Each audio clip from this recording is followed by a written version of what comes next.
Ulama teman-teman sekalian terbagi-bagi. Ada ulama tingkat yang paling luar biasa namanya ulama rabbaniyin.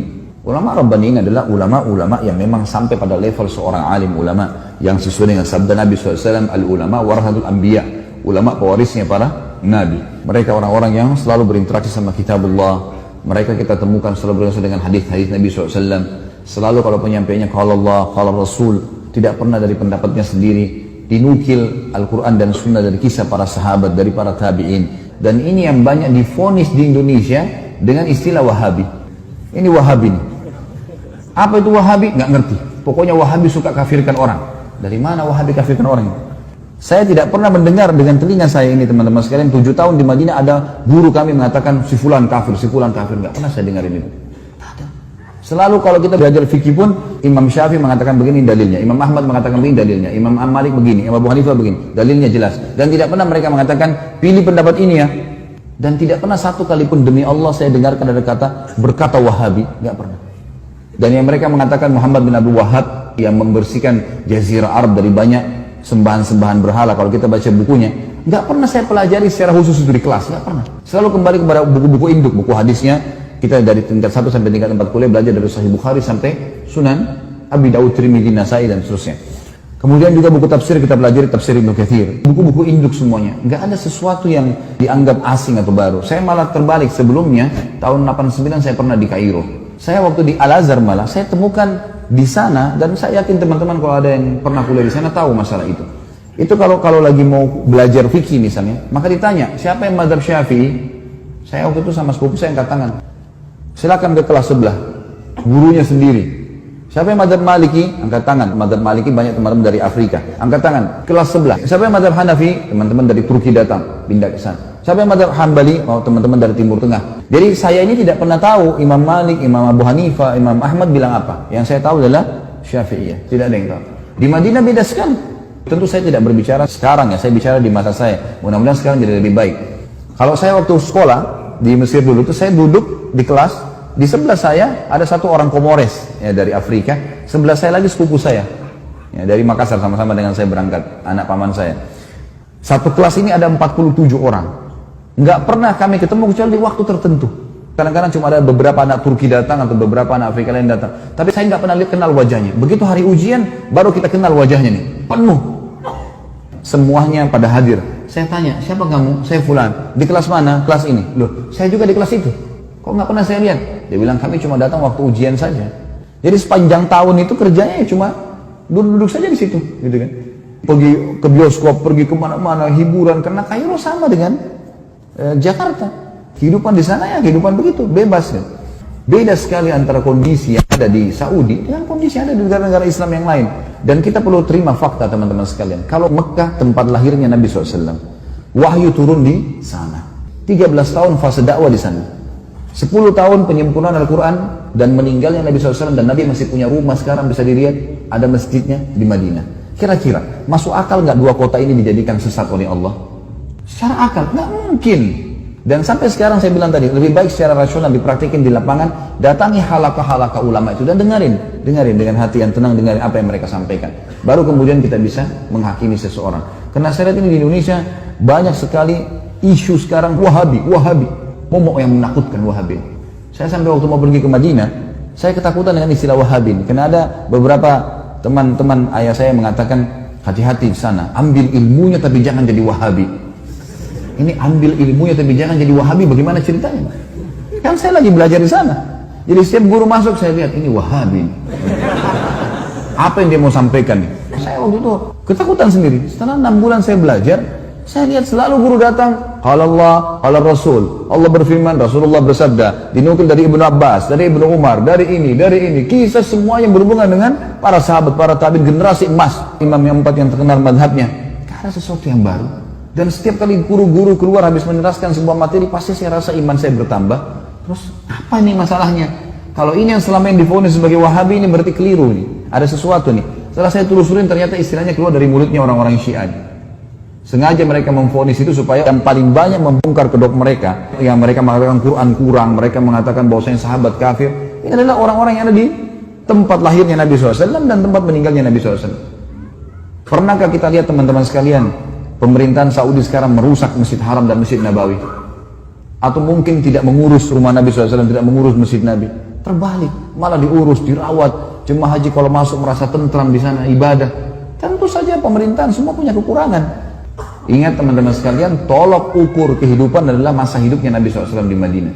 Kalau di zaman Nabi SAW saja ada orang kafir, ada orang munafik, ada orang maksiat, dan ada orang mukmin. Di zaman Nabi SAW, apalagi kerajaan Saudi, apalagi pemerintahan Indonesia, semuanya gitu kan. Tetapi saya tetap mengatakan, ulama ada di mana-mana. Ulama-ulama Rabbaniin ada di mana-mana. Artinya di Indonesia juga insya Allah mudah-mudahan ada di antara orang-orang yang kita anggap punya kapabilitas dan kapasitas untuk itu. Tentu bukan saya dan bukan antum. Ini ada orang-orang yang sudah sampai pada tingkat yang luar biasa dari ibadah mereka dan juga ilmu mereka. Mereka hafal Quran, mereka hafal sekian banyak hadis. Sampai Imam Ahmad mengatakan tidak akan boleh seseorang menjadi imam madzhab kecuali menghafal 50.000 hadis. Baru bisa dianggap sebagai seorang ulama rujukan. Makanya di zaman beliau-beliau banyak sekali kan ulama-ulama tapi mereka belum bisa dijadikan sebagai rujukan karena memang dianggap masih sedikit. Kita kadang-kadang subhanallah baru bisa hafal 2-3 ayat berapa hadis sudah vonis orang macam-macam, kemudian ikut-ikutan terbawa arus mengkafirkan si fulan, menyalahkan si fulan. Kadang-kadang kalau diingatkan perbuatan, jangan akhi, ini Nabi SAW tidak pernah lakukan, ini bid'ah. Wah, ini wahabi ini berarti. Padahal kalau kita ikuti pengajian teman-teman yang divonis wahabi ini teman-teman, saya sering bahas ini di Jakarta. Sebenarnya kami ini yang sedang berdakwah, saya termasuk divonis gitu kan. Tapi biarlah vonisan ini, semoga Allah berikan hidayah. Seperti gini, ini masjid nih. Ini masjid sudah rapi warnanya, temboknya sudah bagus karpetnya. Setiap muslim yang datang, saya sebagai pengurus masjid mengingatkan, Pak, jangan dikotorin masjidnya ya. Jangan diubah catnya, gak usah diganggu AC-nya. Urusan sudah rapi nih, udah tinggal datang sholat. Seperti itulah. Nah teman-teman yang buat bid'ah ini adalah orang yang seperti masuk masjid, coret sana warnanya, tambah-tambah yang lain lah, ubah-ubah ini, pencet-pencet AC-nya. Makanya diingatkan, jangan, agama sudah sempurna, hanya itu kok. Wah ini wahabi. Wahabi apa ini gitu. Akhirnya umat ini kayak lari dari dakwah gitu. Gak boleh teman-teman sekalian, akhirnya ini memecahkan umat yang luar biasa, terpecah kemana-mana. Baik, kalau diingatkan, antum mau dengar, alhamdulillah. Kalau antum merasa diri antum benar, fadhal, jalani. Kalau teman-teman ini misalnya diingatkan, jangan akhi, ini karena tidak pernah Nabi SAW melakukan. Enggak, tapi ini, fadhal, silakan. Tapi ingat, di muka bumi ini kita seperti orang yang sedang belanja di supermarket. Setiap orang di antara kita boleh pilih produk yang dia mau, tapi lewat kasir. Hati-hati. Kami mengingatkan supaya jangan salah. Karena kalau ada dalil, pasti sudah diterima sama Allah. Enggak ada dalil, bimbang, paling tidak ragu, kan gitu. Dan masih tanda tanya, diterima enggak ya? Nah kenapa harus jerumuskan diri pada hal itu?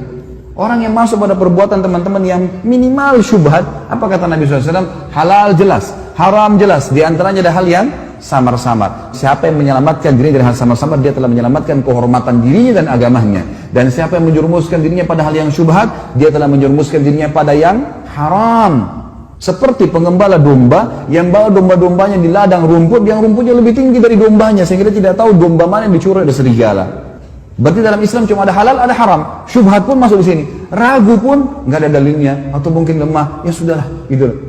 Ini nggak langsung divonis saja langsung ini. Sekali lagi teman-teman, kalau dianggap ini adalah perbuatan, nggak apa-apa lah. Ya sudahlah. Jangan dijadikan perpecahan umat. Ada ulama, ini istilah dari para ulama warathah. Ulama warathah ini orang-orang yang terwariskan istilah ulama pada mereka. Tapi orang-orang ini tidak punya kapasitas untuk itu. Saya kasih contoh kayak kita di Indonesia kan, maaf, gelar ustadz. Ya, ini mudah sekali kan, siapa saja bisa bicara sedikit agama ustaz. Yang lebih unik lagi adalah, maaf jangan tersinggung, ini orang di Indonesia sekarang ahli melintir perkataan ini ya. Jangan dipelintir lagi. Saya tidak singgung siapapun dan jangan tersinggung, nggak usah tersinggung. Kalau baik terima, nggak baik nggak usah terima, kan selesai gitu. Gelar haji, Pak Haji ini pulang dari haji 40 hari alim. Dari mana alimnya nih? 40 hari memang di sana belajar, hafal Quran.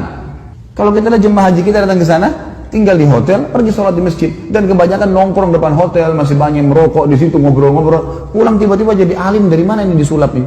Bagaimana caranya bisa tiba-tiba berubah ini? Dan kita vonis, oh ini berarti seorang alim. Yang banyak terjadi di Indonesia, dan ini kita sayangkan sekali. Kalau khatib tidak hadir, baik silakan Pak Haji gantikan. Tidak ada yang larang, asal dia punya kapasitas ilmu silakan. Tapi dia naik bicara. Banyak orang yang bisa terjadi fakta. Kemudian dia turun dari mimbar, dia tidak mau lagi mengatakan tidak tahu. Semua tahu. Dan yang jadi masalah pengikutnya fanatik, walaupun salah. Nah ini yang jadi hal yang luar biasa. Ini namanya ulama warathah. Ada orang kakeknya kiai, ayahnya kiai, anaknya jadi kiai otomatis. Dari mana ini otomatis? Ilmu itu harus dipelajari, nggak bisa. Ada yang ketiga, yang terakhir, ulama su.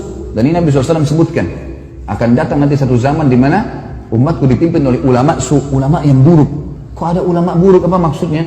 Kata Nabi SAW adalah ulama yang memanggil umat ini pada kesesatan. Mereka diberikan julukan ulama, tapi mereka ngajak orang-orang untuk berbuat hal-hal yang dikarang-karang sama dia, buat cara ibadah sendiri, nggak butuh dengan syariat. Gimana caranya nggak butuh syariat? Kita butuh Al-Quran dan Sunnah, panduan. Nabi SAW mengatakan, telah aku tinggalkan kepada kalian 2 perkara, kalau kalian berpegang teguh padanya tidak akan pernah salah selamanya. Kitabullah wa sunnati. Ini yang perlu kita ketahui. Allahu a'lam.